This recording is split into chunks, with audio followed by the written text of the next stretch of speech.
2002, the Sony Ericsson P800.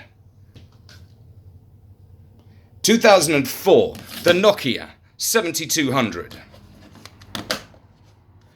2005, the Nokia 6280. It was a lovely phone.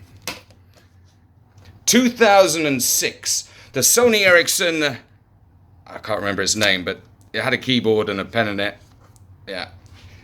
And then phones got really boring for a long time until 2020, the Samsung Z Flip.